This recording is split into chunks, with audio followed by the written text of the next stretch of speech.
सारी कंपनी को यूएई का शेख जाके बुला लाया। दुबई में रेगिस्तान था, ससुरा पीने के लिए पानी नहीं था, और हम लोग क्या कर रहे थे, ऊंच नीच हिंदू मुस्लिम। आज दुबई की तुलना हम लोग नहीं कर सकते, हम लोग से 200 साल आगे चल गए।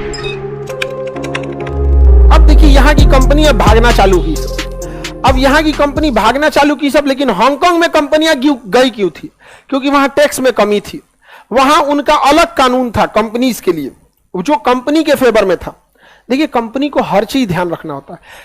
भारत में भी ना लेबर के लिए कुछ बेसिक चीजें ध्यान रखनी चाहिए कि लेबर की लाइफ सिक्योरिटी के साथ कोई कंपनी खिलवाड़ नहीं कर सकती। हाइट पे काम कर रहा है तो इसका मतलब बेल्ट, सेफ्टी बेल्ट होना चाहिए, फायर सिस्टम से समझौता नहीं होनी चाहिए, सैलरी टाइम से आना चाहिए, इसमें समझौता नहीं होना चाहिए, खाने में कुछ फिक्स न्यूट्रिशन से इतना आपको देना चाहिए। इसके बाद वाली चीजों पे थोड़ा एडजस्टेबल कंपनी को भी देना चाहिए। कितना कंपनी को नोचिएगा, जीएसटी उसी से ले रहे हैं, इनकम टैक्स उसी से ले रहे हैं, पीएफ नहीं काटा तो उसको बर्बाद कर देंगे आप, टीडीएस नहीं काटा उसको ले लेंगे। अरे भाई एक कंपनी को कितना नोचेंगे? तो कभी कंपनी के बारे में भी तो सोच के देखिए। हमारे यहाँ कंपनी के बारे में नहीं सोचा जाता बहुत। अच्छा हांगकांग ने सारा बात किस पे सोच दिया? अच्छा एक कंपनी खुश है ना तो अपने वर्कर्स का ध्यान रखती है। अगर कंपनी हेल्दी है तो कंपनी डूबेगी ना तो ही वर्कर की कटौती चालू करेगी यहां पर। तो जहाज को बचाओ, जहाज में बैठने वाले अपने से बच जाएंगे। अब जहाज के पैसेंजर को बचेगा, जहाज छोड़ के तो दोनों जाएगा। तो अब यहां से कंपनी भागना चालू की सब कि भैया हम यहां नहीं रहेंगे। कोई चाइना कोनो कानून आ जाएगा, पता चला कंपनी वाला कोई प्रचार डाल दिया और उसकी सरकार को पसंद नहीं है, कंपनी पे ताला मार दिया। यह करता है चाइना। अरे जैकमा की अलीबाबा कंपनी क्या बोला था? यही तो बोला था कि चाइना साख व्यवस्था को काफी हार्ड रखा है, लोन देने से कतराता है। कौन सा बड़ी बात है? बर्बाद कर दिया कंपनी को। तो 1997 के बाद से वहां से कंपनी भागना चालू की। कहां से? हाँ। अब उन्हें एक जगह की तलाश थी जहां पे ये हो सके। अब इसके लिए वो भागे सब यूएई। यूएई में वहां खाली जगह था, सारी कंपनी को यूएई का शेख जाके बुला लाया, आ जाओ हमारे पास आ जाओ दुबई। सारी कंपनी धीरे धीरे कहां भाग गई? दुबई। टैक्स में छूट दिया, दुबई। कल्चर, जो कल्चर अपनाना है दुबई। कोई धार्मिक रूप से आप पे रोक टोक नहीं लगेगा दुबई में। शराब पीना है, पी के मर जाइए, उलझ जाइए, कोई मतलब नहीं है वहां पे। आप मन शराब से नहा लीजिए, कोई मतलब नहीं। लेकिन वहां के लोगों को आप जबरदस्ती नहीं पिला सकते हैं। आपका एरिया फिक्स है, आप उसमें शराब में डूब जाइए। आपको नाचना है, सुबेरे से शाम तक नाचिए, नारा उखड़ जाए नाचते नाचते, गोड़ तोड़ लीजिए नाचते ना, तो कोई रोक टोक नहीं है। जो फैक्ट्री लगाना है, जो करना है करते रहिए। दुबई के लोगों को टेंशन नहीं दीजिएगा। तो यूएई में एक जगह बना दिया दुबई। सारी कंपनीज कहां भाग गई? दुबई। दुबई में रेगिस्तान था, ससुरा पीने के लिए पानी नहीं था, और हम लोग क्या कर रहे थे, ऊंच नीच हिंदू मुस्लिम, हमारा जात अच्छा, तुम्हारा जाति अच्छा, हमारी पार्टी अच्छी, तुम्हारी पार्टी अच्छी। हमारे यहां से भाग गया। अंडमान निकोबार पूरा दे देते उन लोगों को।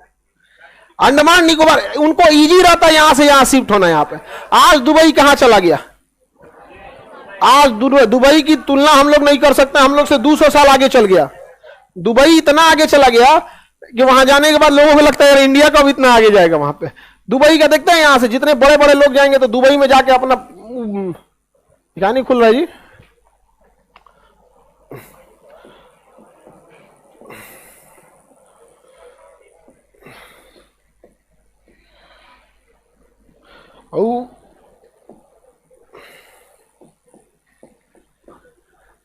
दुबई में अंतर देखिए, 1997 और 2010 के बीच में अंतर था।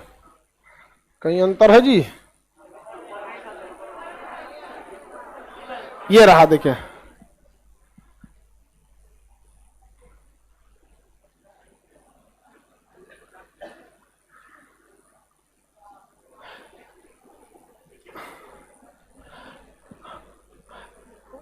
अब ये दुबई आपका देखिए चेंजिंग दुबई में कहां से कहां चला गया दुबई।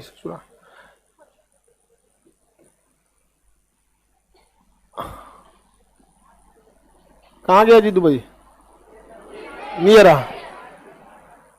अब देखो बाबू दुबई को 2015 का और 1990 का। ऊपर वाला कौन सा है? 1990। और नीचे वाला दिख गया अंतर। और हम लोग लड़ रहे थे आपस में, हम लोग आपस में लड़ रहे थे। हमारे सामने से एक नया शहर उजड़ के एक नया शहर बन गया, और हम लोग आपस में लड़ रहे थे कि हमारा धर्म अच्छा है, तुम्हारा धर्म खराब है। अजीब हाल है यहाँ पे। हमारे सामने दुबई में क्या है? रेगिस्तान, पानी नहीं है ससुरा दुबई में यहाँ पे पीने के लिए। हमारे यहाँ क्या नहीं है, लेकिन वो कंपनियां नहीं आई। क्यों? क्योंकि हमारे यहाँ नेताओं के घूम रहे हैं सब चमचोबा सब, समझ में आ गया? लेकर रसीद चल जाएगा तो चंदा काटने, वहां जाए चंदा काटे, कह देगा फेंक दो नीचे, बुर्ज खलीफा पे से नीचे फेंक देगा यार। समझ में आ गया कि नहीं आ गया? फैक्ट्रीज ऐसे नहीं आ जाती हैं, उनके लिए माहौल बनाना पड़ता है। समझ में? आप लोग पटना आए हैं, आप लोग के लिए यहाँ माहौल है, जब खोजिएगा आपको लॉज मिल जाएगा। आज आप चाहिएगा लॉज चेंज करना, आराम से कर सकते हैं, इजी अवेलेबल है, चीजें सस्ती मिलती है यहाँ पर। यहाँ हर चीज स्टूडेंट के एरिया में क्या मिलता है, सस्ता मिल जाता है यहाँ पे। इतना डेवलप हो गया। कौन जगह? दुबई। और हम लोग के सामने से ऑप्शन निकल गया कि नहीं? देखिए सर, वो भी आपका जात पूछ रही थी, कौन अभी कौन पूछ रहा था ना सर, आपका जात कौन है, देख लो। देखिए एक चीज दिमाग में बैठाइए, जाति धर्म ये छोटे लोगों के लिए है। शाहरुख खान का धर्म कुछ और है, अक्षय कुमार का धर्म कुछ और है, लेकिन दोनों अमीर है, दोनों की लाइफ स्टाइल एक जैसी है। समझ में आ गया? रिक्शा चलाने वाला मुसलमान भी गरीब, रिक्शा चलाने वाला हिंदू भी गरीब, दोनों का धर्म अलग है, दोनों गरीब है, दोनों जिंदगी अजीब है। इस देश में, इस दुनिया में केवल दो ही धर्म काम करता है, अमीरों का और गरीबों का। बाकी नीचे की बात है यहां पे। अजीम प्रेम जी विप्रो के मालिक मुस्लिम, ये आपका अडानी अंबानी, सबकी लाइफ स्टाइल एक जैसी, करोड़ों में उठे। अजीम प्रेम जी एक दिन में 22 करोड़ रुपया दान देते, प्रतिदिन 22 करोड़ रुपए दान दे देता है। यहां कोई जीवन भर 22 करोड़ ना कमा पाता है, प्रतिदिन 22 करोड़ दान दे देता है। लाइफ स्टाइल की चेंजिंग की बात आती। तो हमेशा एक चीज याद रखिएगा, आप अगर दबे रहेंगे तो लोग दबा देंगे, क्योंकि बकरा कितना भी सीधा हो उसकी बलि चढ़ा ही दी जाती है, और शेर की बलि कभी कोई नहीं चढ़ाया, कोई स्वीकारता भी नहीं है शेर की बलि। वो डरा जाता है, भैया शेर की बलि नहीं देना। हांगकांग समझ में आ रहा है? किसी को दिक्कत?